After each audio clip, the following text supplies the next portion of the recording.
Hi friends, మన భారతదేశానికి స్వాతంత్రం వచ్చి 78 సంవత్సరములు దాటిపోయింది. కానీ ఒక్క పేదవాడు కూడా ఒక లక్షాధికారి కానీ మరి ఒక కోటీశ్వరుడు కానీ మరి అయిన దాఖలాలు మనకు కనిపించలే. స్వాతంత్రం వచ్చిన తర్వాత మనమే పరిపాలించుకున్నాం, మరి మనమే పరిపాలిస్తున్నాం కూడా.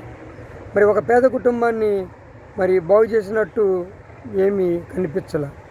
ఇంకా పేదవాళ్ళు అవుతున్నారు తప్పక మరి పేదవాళ్ళ ధనికులైనట్లుగా ఎక్కడ సాక్ష్యాలు కూడా కనిపించట్లేదు. నేను మరి కేంద్ర ప్రభుత్వానికి కానీ రాష్ట్ర ప్రభుత్వానికి నేను ఇచ్చే సలహా ఏంటంటే, మీరు 29 రాష్ట్రాలు ముఖ్యమంత్రులు, రాష్ట్రపతి, ప్రధానమంత్రులు ఒక సమావేశం వేసుకొని నేను చెప్పే సలహా పాటిస్తే మన ఇండియాలో పేదవాడంటూ ఎవరు ఉండరు, అందరూ ధనికులుగా మారిపోవటానికి ఆస్కారం ఉంటుంది.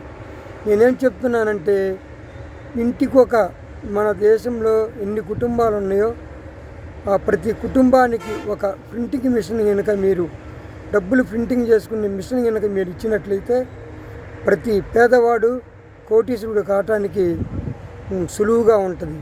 ఇంతకంటే సులువైన మార్గం మన ప్రభుత్వానికి మరి ఎక్కడ మార్గం లేదు.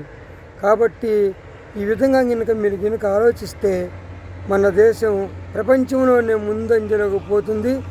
మరి ప్రతి పేదవాడు సంతోషంగా మరి హ్యాపీగా ఉండటానికి ఆస్కారం ఉంటుంది.